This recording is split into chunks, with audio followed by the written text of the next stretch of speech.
Wabarakatuh. Siswa dan siswi kelas 10 SMK Pelita Ciampea. Pertama-tama saya ucapkan selamat datang, selamat bergabung di sekolah kami di SMK Pelita Ciampea. Mudah-mudahan kalian betah sekolah di sini dan bisa menjadi siswa-siswi terbaik di SMK Pelita Ciampea. Anak-anak, perkenalkan nama saya Julius Remit. Saya mengajar mata pelajaran sejarah Indonesia.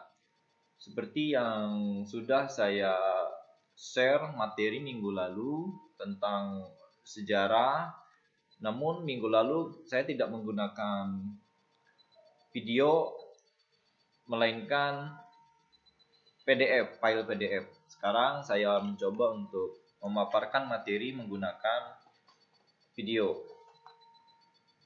Tapi sebelum saya lanjut ke materi, saya akan memberi info kepada kalian bahwa ada beberapa siswa yang mengumpulkan tugas, ada beberapa yang tidak mengumpulkan tugas. Di sini lihat di tabel ada asisten keperawatan, ada 34 orang yang mengumpulkan tugas. Ada FKK atau farmasi ada 27, TKJ 1 ada 19 orang yang mengumpulkan tugas, TKJ 2 ada 2 orang, TKJ 3, TKJ 4, 5 dan Aksio tidak ada yang mengumpulkan tugas sama sekali. Saya ucapkan terima kasih kepada kalian yang sudah mengerjakan dan mengumpulkan tugas. Itu adalah nilai pertama yang kalian dapatkan. Terima kasih. Baik anak-anak, kita lanjut ke materi yang berikutnya, yaitu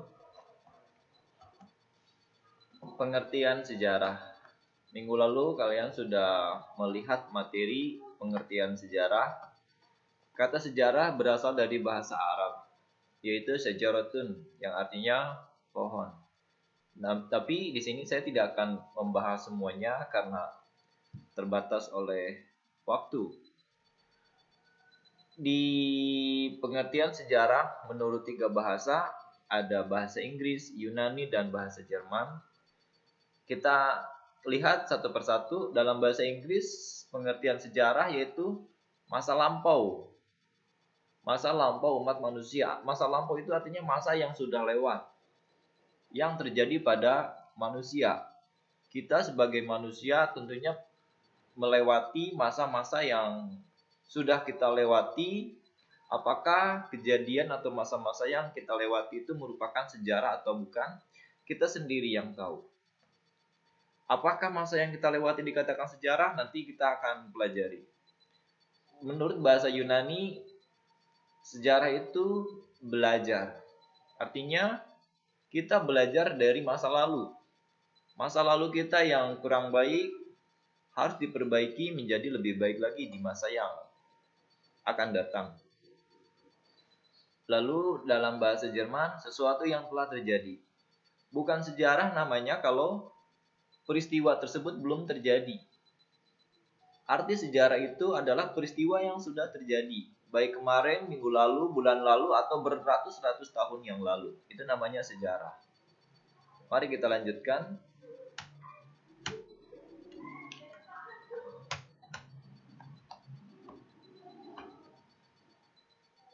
Pengertian sejarah secara umum. Sejarah adalah suatu ilmu pengetahuan yang mempelajari segala peristiwa atau kejadian yang telah terjadi pada masa lampau dalam kehidupan manusia. Jadi manusia punya peristiwa di masa lalu dan peristiwa tersebut dijadikan sebuah sejarah. Terus dari mana kita mengetahui bahwa kejadian-kejadian ratusan tahun yang lalu dikatakan sebagai sejarah, sedangkan kita lahir hidup di bumi ini baru belasan tahun kalau kalian. Bagaimana tahu sejarah masa lalu yang terjadi beberapa puluh tahun atau ratus tahun yang lalu?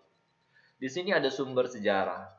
Yang pertama ada lisan, yang kedua ada tulisan, dan yang ketiga ada benda atau artefak. Nanti kita bahas satu persatu.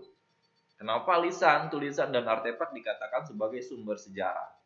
tanpa ketiganya, tanpa sumber-sumber dari 3 sumber tersebut, kita tidak akan tahu peristiwa apa yang terjadi pada masa lampau. Kita lanjutkan. Lihat, di sini ada sumber yang pertama yaitu lisan. Sumber lisan adalah sumber yang diperoleh dari penuturan yang terlibat atau yang menyaksikan sejarah. Contoh, di kampung-kampung kalian atau di perumahan kalian mungkin ada sisa-sisa atau orang tua yang zaman dulu. Orang tua yang hidupnya 80-90 tahun yang lalu, mereka menyaksikan dan mereka terlibat langsung dalam proses sejarah. Di sini kita kaitkan dengan sumber lisan.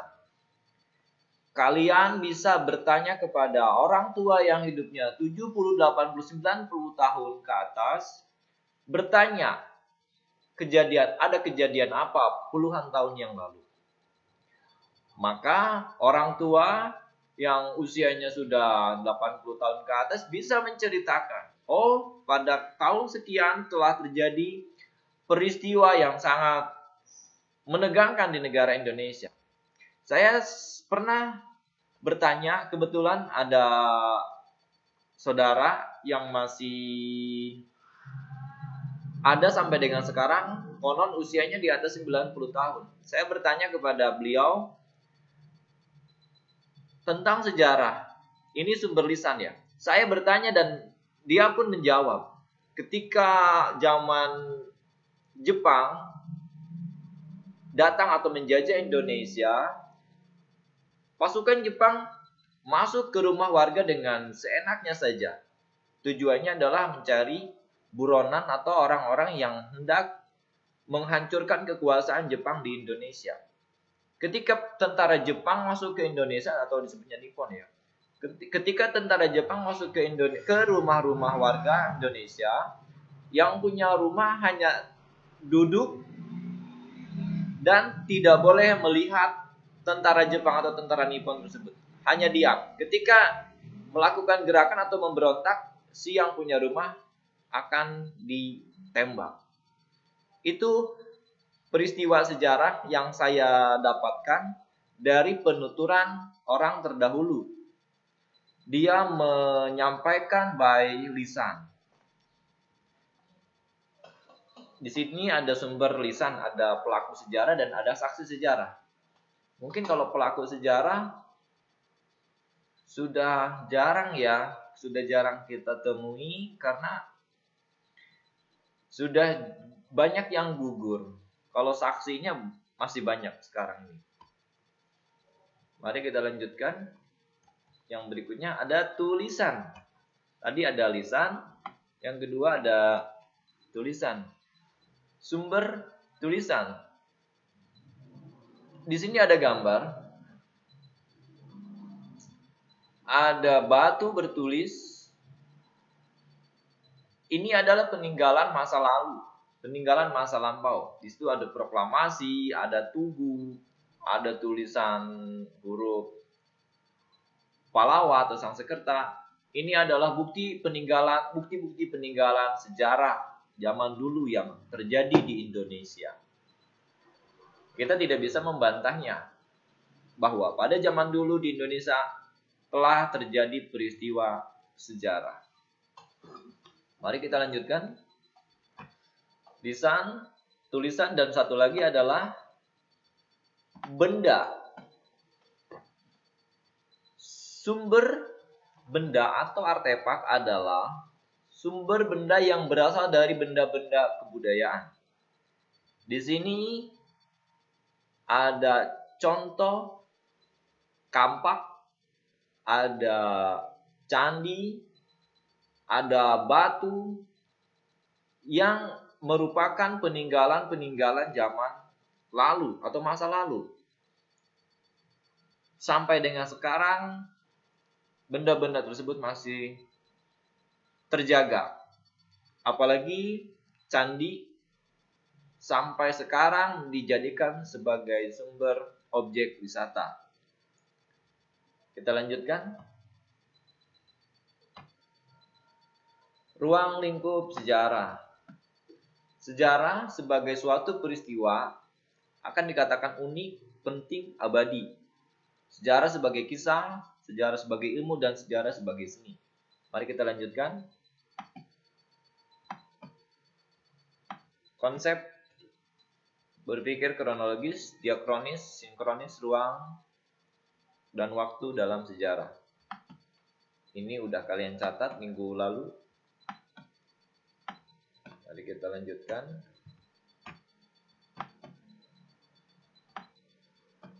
Konsep berpikir kronologis. Kronologis berasal dari kata kronos yang berarti waktu dan logos yang berarti ilmu. Kronologi dapat diartikan sebagai ilmu yang mempelajari tentang waktu. Sedangkan kronologi dalam sejarah merupakan urutan peristiwa sejarah yang terjadi. Peristiwa-peristiwa yang terjadi diklasifikasikan, itu lalu disusun secara runut berdasarkan waktu kejadian berlangsung. Mari kita lihat. Konsep berpikir diakronik. Diakronik artinya mempelajari sejarah dalam kurun waktu yang berurutan. Diakronik bersifat memanjang dalam waktu tetapi terbatas dalam ruang. Sejarah mementingkan proses. Sejarah kan membicarakan satu peristiwa tertentu dengan tempat tertentu. Dari waktu A sampai waktu B. Ini kayaknya kecil-kecil tulisannya. Susah. Contoh konsep kronologis dan diakronik. Peristiwa kemerdekaan Indonesia 17 Agustus 1945. Yang pertama, menyerahnya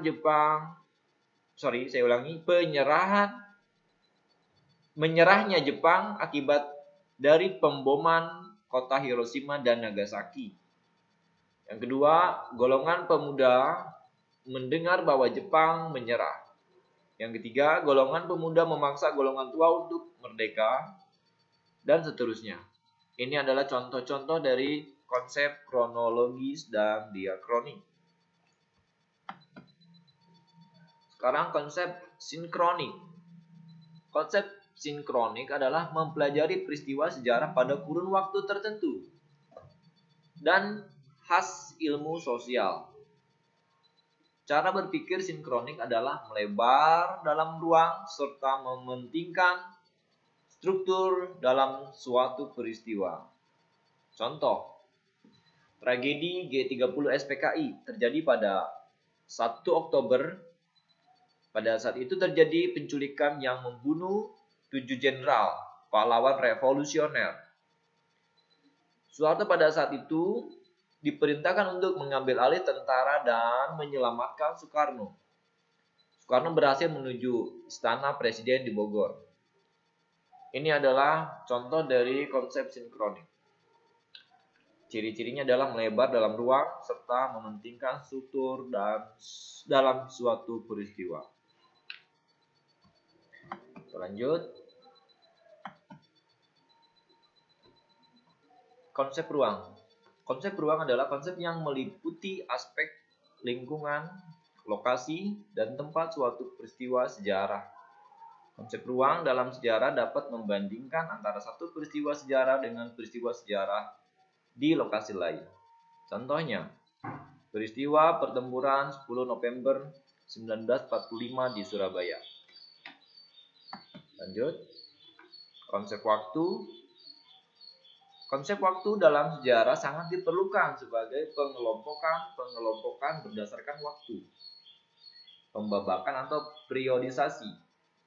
Suatu peristiwa sejarah dan urutan waktu terjadi peristiwa sejarah, kronologis atau diakronis. Konsep waktu sangat penting untuk menghindari terjadinya tumpang tindih peristiwa sejarah anakronis. Kita lanjutkan.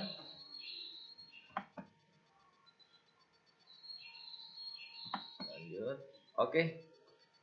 Anak-anak, materi untuk minggu sekarang saya akhiri. Untuk minggu sekarang saya belum mengasih tugas karena minggu lalu masih banyak yang belum mengumpulkan tugas, tetapi mohon maaf, waktu untuk mengumpulkan tugas saya cukupkan hari ini. Kalau ada yang mau mengumpulkan tugas, mohon maaf tidak atau belum saya terima. Terima kasih atas partisipasinya. Mohon kalian aktif dalam pembelajaran di e-learning, dan ketika membuka video ini kalian harus membuat daftar hadir di kolom komentar dengan mengatakan hadir. Baik anak-anak, terima kasih. Assalamualaikum warahmatullahi wabarakatuh.